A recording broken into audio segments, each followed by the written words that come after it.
பிரச்சாரத்தை தொடங்கியுள்ளேன்.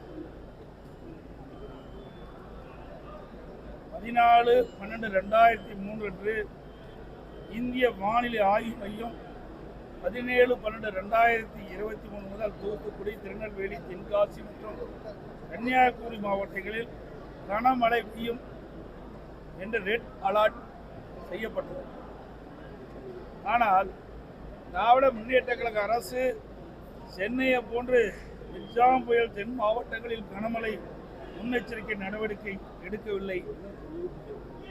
எங்களுடைய ஆட்சியில் புயல் எச்சரிக்கை வந்தவுடன் வானிலை ஆய்வு மையம் தெரிவித்தவுடன் IAS அதிகாரிகள், சம்பந்தப்பட்ட அதிகாரிகள் அதை எதிர்கொள்வதற்காக நாம் நியமிக்கப்படுவோம்.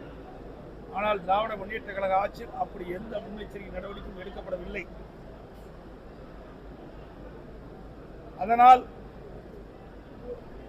நான் குறிப்பிட்டுள்ள தூத்துக்குடி, திருநெல்வேலி, தென்காசி, கன்னியாகுமரி போன்ற மாவட்டங்கள் கனமழையால் பாதிக்கப்பட்டது.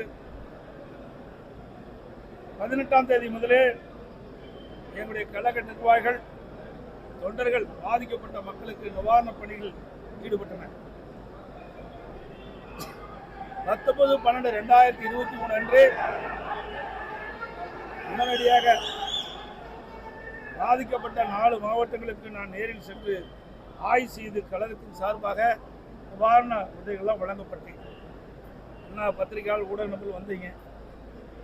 தூத்துக்குடியில் மழையில் முழங்கால் அளவு தண்ணீர் இருக்கின்ற அந்த பகுதிக்கு நானே நேரடி சென்று நிவாரணப் பணிகளை அளித்தோம். அதே போல ஆனால் முதலமைச்சர் 19ஆம் தேதி வெள்ளத்தில் பாதிக்கப்பட்ட மக்களை சந்திக்காமல் டெல்லியில் நடைபெற்ற இந்தியா கூட்டணியிலே கலந்து கொண்டு பாதிக்கப்பட்ட மக்களை நேரில் வந்து ஆறுதல் கூட சொல்லவில்லை. அது மட்டுமல்ல, இந்த மாவட்டத்தின் அமைச்சர் மரியாதைக்குரிய அனிதா ராதாகிருஷ்ணன் அவர்கள் கூட 5 நாள் கழித்து தான் மக்களை சந்தித்தார். அதோடு அனைத்து இந்திய அண்ணா திராவிட முன்னேற்ற கழக ஆட்சி இருக்கின்ற பொழுது ஸ்மார்ட் சிட்டி திட்டத்தின் மூலமாக தூத்துக்குடியிலே பகில் ஓடை, அந்த ஓடையை தூர்வாரி அதை சரி செய்வதற்காக 80% பணிகள் நிறைவேற்றப்பட்டது.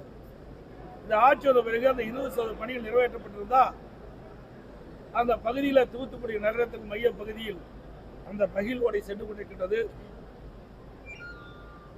அந்த வெள்ளமெல்லாம் அந்த ஓடையின் வழியாக சென்று வடிந்திருக்கும். ஆனால் சரியான முறையிலே தூர் வாராத காரணத்தினாலே வெள்ளங்கள் எல்லாம் தூத்துக்குடி நகரத்திலே சூழ்ந்து கடுமையாக மக்கள் பாதிக்கப்பட்டார்கள் என்ற விவரம் முழுவதும் ஊடகங்களுக்கும் பத்திரிகைகளுக்கும் தெரியும். இதனால் ஆங்காங்கே நிறுத்தப்பட்டிருந்த 4 சக்கர வாகனங்கள், 2 சக்கர வாகனங்கள் எல்லாம் நீரிலே மூழ்கி மிக கடும் சேதத்துள்ளாது, உடமைகளெல்லாம் சேதம். ஆகவே இப்படிப்பட்ட ஒரு சூழ்நிலையில் கூட முதலமைச்சர் மக்களை சந்திக்காதது எந்த அளவுக்கு இந்த அரசு அலட்சியமாக இருந்தது என்பதை இந்த நேரத்தில் நினைவுகூர கடமைப்பட்டது.